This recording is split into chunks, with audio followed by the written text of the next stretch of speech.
Cada um tem sua cota de produção aí. Todo mundo sabe o que tem que entregar todo dia no final do dia? Isso vai contra o 11º princípio de Deming.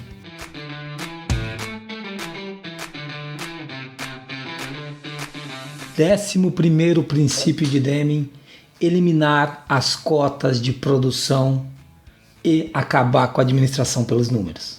Eu sei que uma hora dessa, algumas pessoas estão correndo de desespero pela sala se você está passando isso numa sala de reunião. Porque que absurdo é esse de acabar com as cotas de produção? O que o Deming tinha na cabeça? Quem ele pensa que é? Se os caras não tiverem um número que eles não cumprem.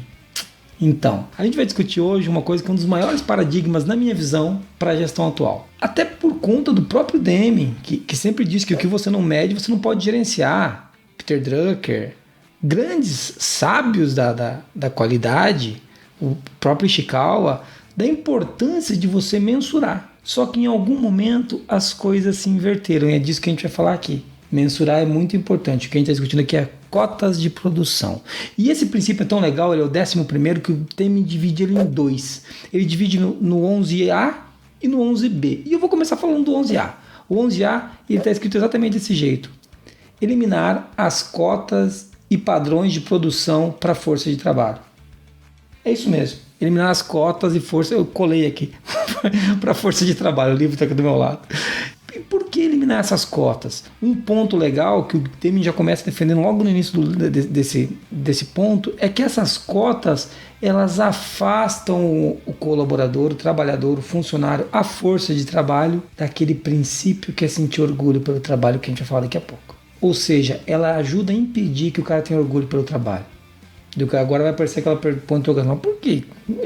Por que isso? Quando o Deming aborda esse ponto, uma coisa que ele traz assim, lembra, vamos voltar para o cenário, né? Escrito em 86, fábricas americanas, ele coloca assim que tem mais gente preocupada em estabelecer cota diária e medir cota diária do que produzir essas coisas, muitas vezes. Muitas vezes tem mais gente planejando cota e cobrando cota, fiscalizando cota, do que produzindo trabalho. E ele fala que é comum nas fábricas americanas daquele tempo, no final do expediente, ver pessoas zanzando, porque eles não têm mais o que fazer, porque eles atingiram a cota. Pense em você trabalhando. Você, quando chega de manhã para trabalhar, você chega para atingir uma cota ou para sentir orgulho do trabalho que você fez? É aqui que a gente começa a pegar uma curva que é um pouco errada. E isso, de sentir orgulho pelo trabalho, a cota tira, porque dá a impressão que eu sou um robô, que se eu bater a cota está resolvido o assunto. E isso não é legal. Voltando para aquele exemplo, os caras que estão zanzando, por que eles não vão embora? É bom para quem que eles fiquem zanzando pela empresa? Será que isso é produtivo? Será que eles preferiam estar zanzando ou preferiam estar engajados em alguma coisa que gerasse valor? É uma boa coisa para pensar. E você pode estar dizendo, isso não está no livro, agora eu estou imaginando você falando: não, mas aqui os caras não ficam dançando. Não. Aqui ninguém faz corpo mole. Meu querido, se você avalia o cara e o trabalho do cara pelo que ele entrega no final do dia, e é só isso que você vê, eu tenho quase certeza que aí na sua empresa, o que ele está fazendo é bater nessa meta, depois ele vai para o YouTube. Ou ele vai para o Instagram, para onde você quiser que ele vá. Ou ele fica imaginando coisas na cabeça dele, mas ele não está voltado ao trabalho. Porque se você avalia ele por uma cota, e ele vale a cota que ele entrega, é óbvio que ele vai focar na cota. Me desculpa. Tá? E avançando um pouco mais nesse princípio, ele pega e ele fala desse ponto que eu acabei de citar, de um outro jeito. Ele fala que tem administrador que teve a grande ideia de descontar a peça defeituosa do cara. Ele fala que esse sistema é perverso, porque é o colaborador que não entregou direito ou o sistema que não está estável. Lembra a história da estatística que a gente vem falando desde o primeiro princípio?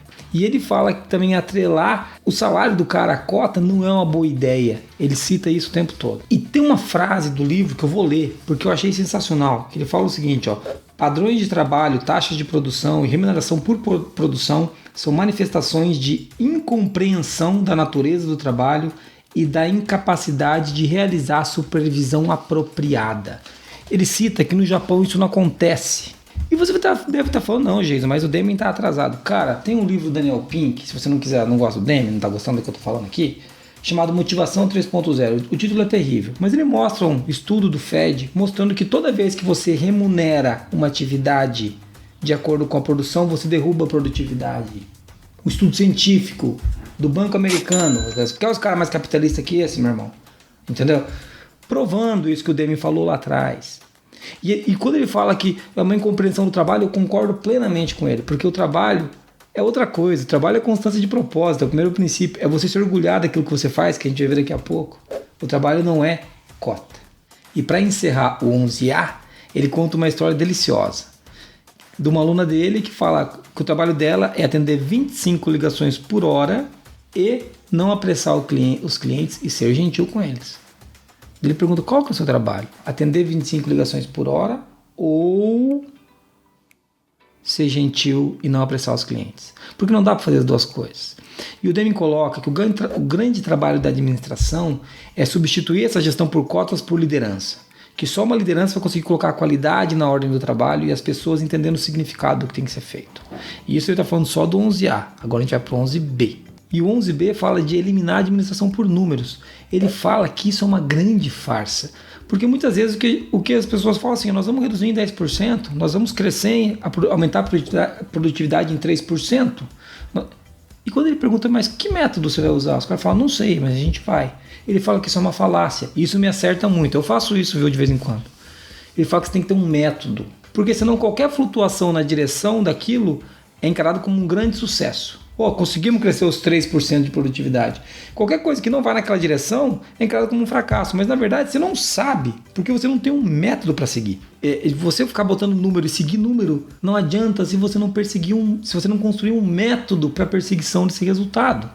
Isso é sensacional. Você tem que desenhar um caminho, você tem que apresentar o motivo, você tem que construir a estrada. E de novo, né? Aqui a gente está falando de liderança. E ele fala que os administradores novatos eles têm dificuldade de incentivar e praticar a aprendizagem, porque esses novos gestores se agarram no número como seu último esteio, como aquela grande segurança. Mas que na verdade eles não sabem muito bem como é que o trabalho funciona, por isso que eles não buscam métodos. Estou pensando agora que deve ter gente ouvindo isso ficando meio puto da cara, igual quando eu li. Bom, mas voltando, ele fala que focar exclusivamente no resultado não ajuda a melhorar processo nem atividade nenhuma.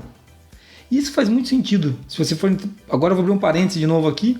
Quando a gente fala de gestão por indicadores, a gente já sabe que se você trabalhar só no indicador de resultado, você não consegue saber se está melhorando ou piorando até que você analise quais são os indicadores de esforço que contribuem com aquele resultado.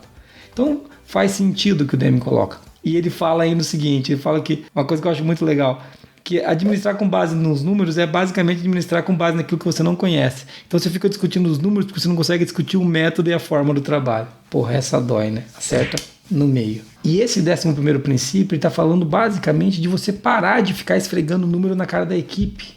Sabe por quê? De novo, aqui eu cito Daniel Pink, aqui eu cito o primeiro princípio. Porque o que você tem que mostrar para a equipe, falar isso que a gente está buscando é o propósito da empresa, do produto, do serviço, é o cliente.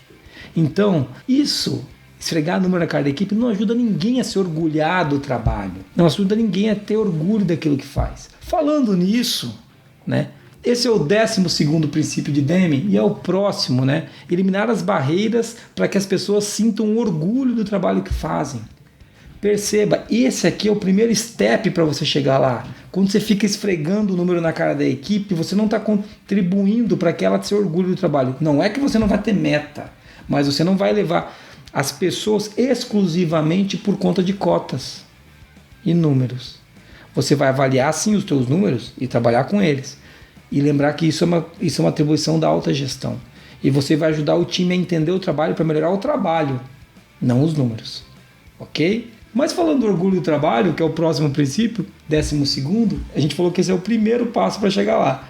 Mas tem muito mais coisa de falar de orgulho do trabalho. Como é legal a gente sentir orgulho daquilo que a gente faz. Será que na sua empresa as pessoas sentem? Você sabe que o Deming fala disso? Esse, inclusive, o 12º princípio é sensacional. Bom, é o próximo princípio e a gente se vê lá, beleza? Valeu!